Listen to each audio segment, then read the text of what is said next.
This is a film about that scale and grandeur.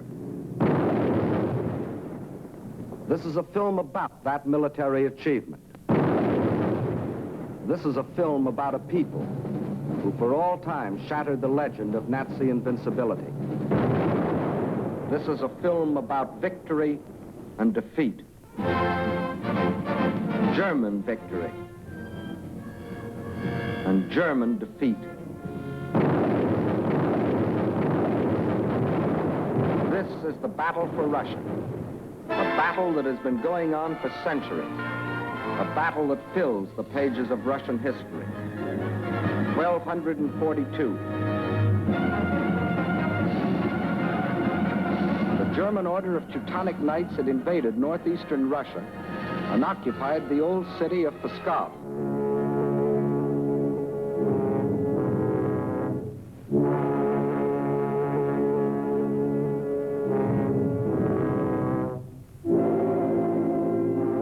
Under the leadership of their Grand Master, von Bock, they threatened to enslave the whole population of that area, including the capital, Novgorod.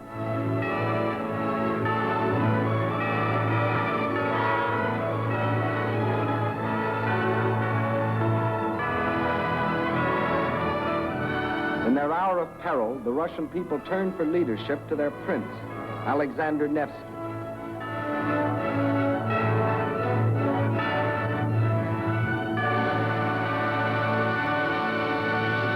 And on April the 5th, 1242, on Lake Peipus, the Russians met the might of the German forces.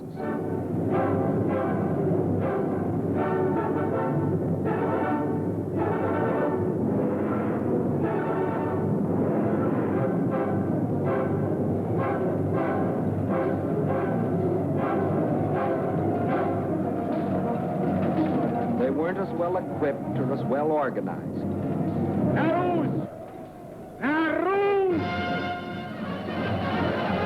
But in their hearts was a flaming courage, a flame so fierce that it pierced the German army.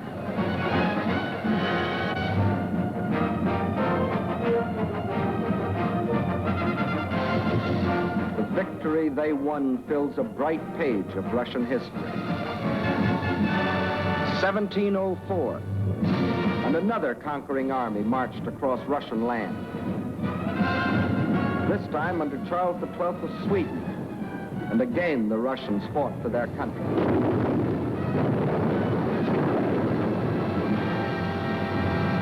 Led by their emperor, Peter the Great, after 5 long years of war, they defeated the Swedes in the historic Battle of Poltava.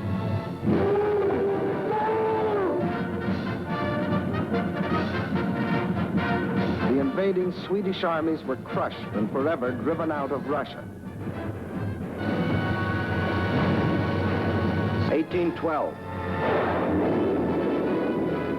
Napoleon and his armies had blazed their triumphant way across Europe and were marching on Moscow.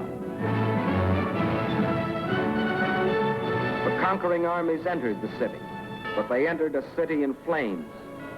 Even in that day, Russian earth was scorched earth to an invader. And once again, the invader was forced to start the long march on the road back out of Russia. 1914, and another German army, this time under Kaiser Wilhelm, set out to conquer Russia.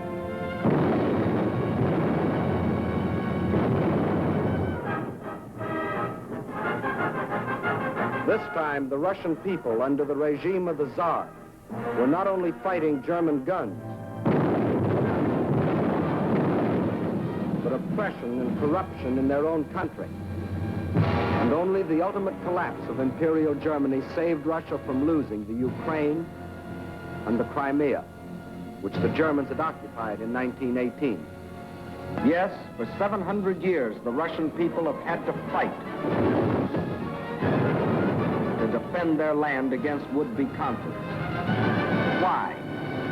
Why have all these attempts been made to conquer Russia? Perhaps Russia itself can provide the answer. Here it is, 1/6 of the Earth's surface, reaching from east to west nearly halfway around the world. and southward from the North Pole to the borders of India. One country of 9 million square miles. That's our own country 3 times over, or all of North America and 1 million square miles to boot. The sun never sets on Russia. When it is dusk on its western borders facing Europe, it is already dawn on its eastern borders facing the Pacific.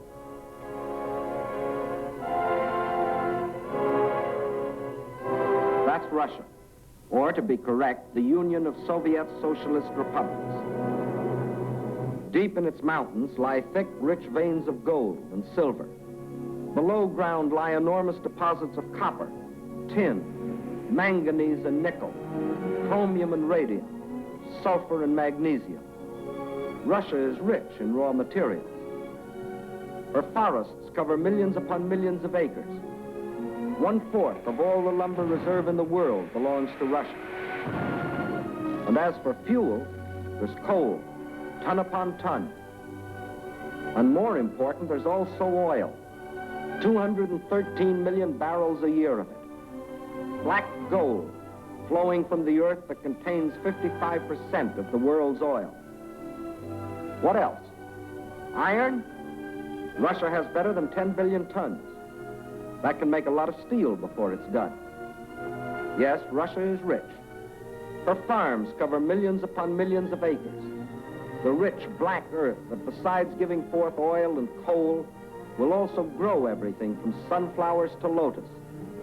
The tea her people drink in such huge quantities, and the tobacco that they smoke. Cotton grows here too, 3,800,000 bales a year. And sugar. And on the pasture land, the animals grow fat for food and wool for clothing.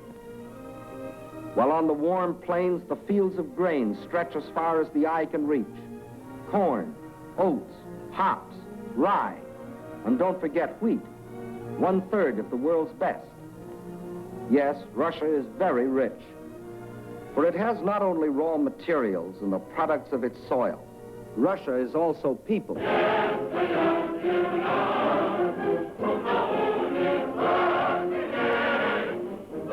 193 million people.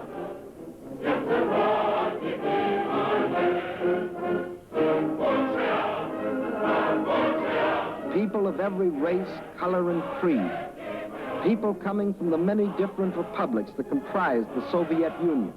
People speaking more than 100 different languages, but all citizens of one country.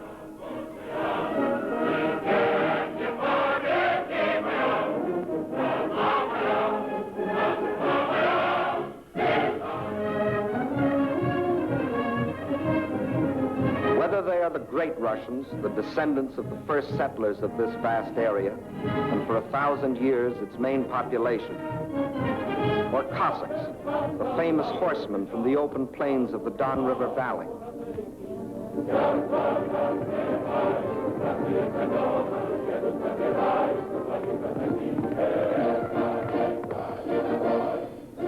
Whether they come from the Southwest, the Ukraine,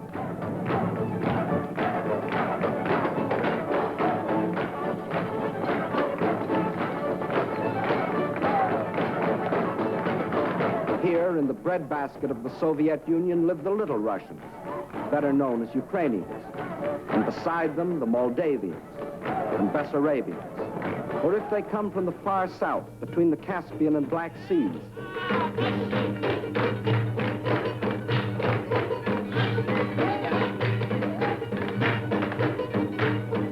where we find the Armenians and the Georgians, the Ingush, the Cherkess, rugged as the high peaks of their native Caucasian mountains.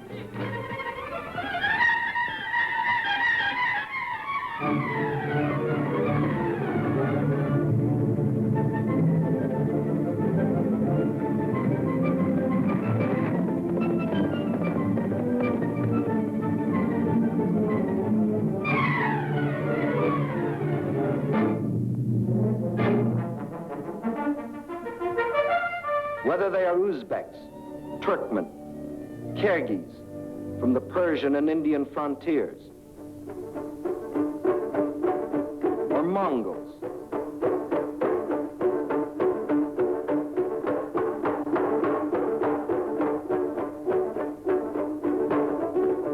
Bashkirs, the Turco-Tartars, the Buryats, the Yakuts from far beyond the Ural Mountains. Or the people of the ice country, hunters like the Zouns, or settlers like the Laplanders. Whether they come from the pioneering wilderness of the far north, or from a great city like their capital, Moscow, where the ancient buildings of an ancient civilization stand beside the modern structures of a modern civilization, where the old Russian droshka still competes with the modern limousine.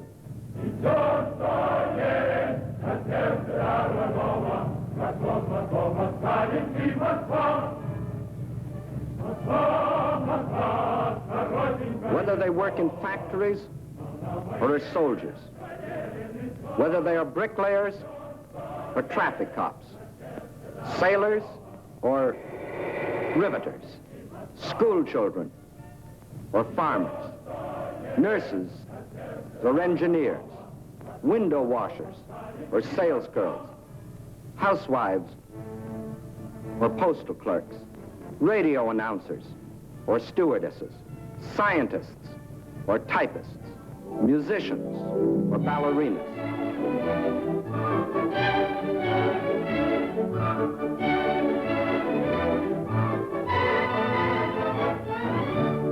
Regardless of what they do or where they live, they all have one thing in common: love of their soil.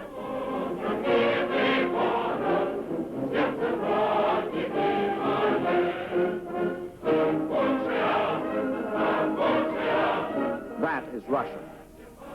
Size, the largest country in the world. Raw materials, unlimited. Manpower, 193 million. These are the three reasons why every conqueror in history has wanted Russia. And these are the reasons why the modern would-be conqueror wrote, "When we speak of new territory, we must think of Russia. Destiny itself points the way there." Yes, as we have seen, Germany's spirit of aggression was handed down from generation to generation. And now, in Hitler's Germany, the dream was world conquest. To such a dream, there could be only one answer: collective security. So with this objective, in 1934, the Soviet Union joined the League of Nations. Again and again before the League, its representatives urged binding agreements to support by collective action any nation submitted to attack. The state I represent entered the League with the sole purpose of the maintenance of indivisible peace. The League of Nations is still strong enough by its collective actions to avert or arrest aggression. There is no room for bargaining or compromise. But while some members of the League were pleading vainly for the use of collective force to stop aggression, the world saw other members, Germany, Italy, Japan, withdraw from the League to follow the path of aggression. Manchuria, Ethiopia, then Hitler invaded Austria, Czechoslovakia, and in 1939, Poland, first step on the road to Russia. But his eastward march was interrupted by France and Britain declaring war. So the Germans were forced to turn west, and in 1940, as we have seen, wiped the last opposition from Western Europe. And while the Nazis were unsuccessfully trying to beat Britain to her knees, the German generals were already planning to resume the interrupted Eastern Blitz. The road to Russia was now open. But before that attack, preliminary steps were necessary. South and east of Germany are Hungary, Romania, Bulgaria, Yugoslavia, and Greece. And Hungary had grain, rich fields of it. Grain too good for Hungarians when German soldiers have such good appetites. Hungary had bauxite.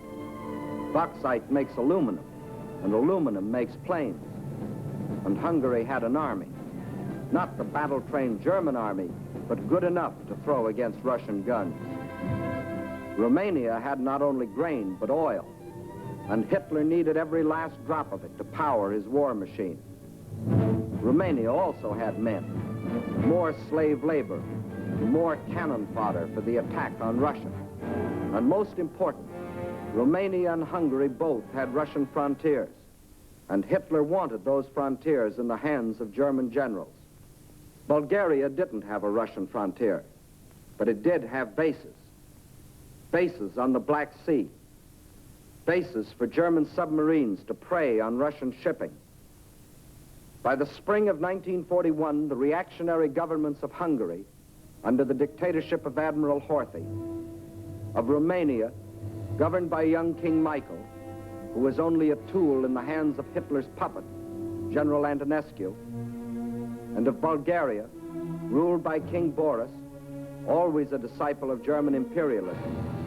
All had sold their countries out to Hitler. Now, threatened by a revolt of their peoples, they were only too glad to be protected by Hitler's armies. So by March of 1941, German armies were in occupation of Hungary, Romania, Bulgaria. That still left Yugoslavia and Greece. So long as they remained unoccupied territory, they remained the route for a possible Allied counter-invasion. At one of their regular meetings, Hitler had assigned the job of conquering Greece to his stooge, Mussolini. The stooge was delighted. Here was his chance to prove to his people that he too was a conqueror. But he was wrong. Perhaps the uniforms fooled him. Something did. For after the fascist legions had blitzed on one cylinder this far into Greece, the Greeks, in a brilliantly conducted mountain campaign, drove the Italians back and invaded Albania. Hitler was enraged. The failure of his stooge to protect his southern flank was delaying the attack on Russia. He sent a final ultimatum. For the Yugoslavs and Greeks, it was surrender or else. But the Yugoslavs and Greeks come from a long line of fighting men. Nazi slavery didn't appeal to them.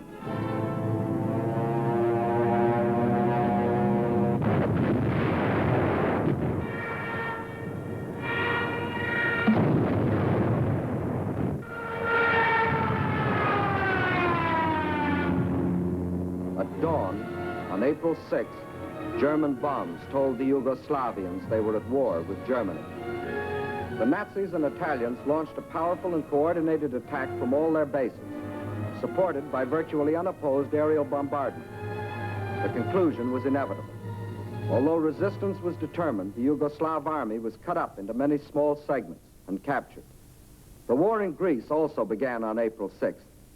There, in spite of fierce and valiant resistance by the Greeks and the British who had come to their aid, the Germans, overwhelmingly superior in both numbers and equipment, forced their way past the Bistritsa River, Mount Olympus, the famous passage of Thermopylae.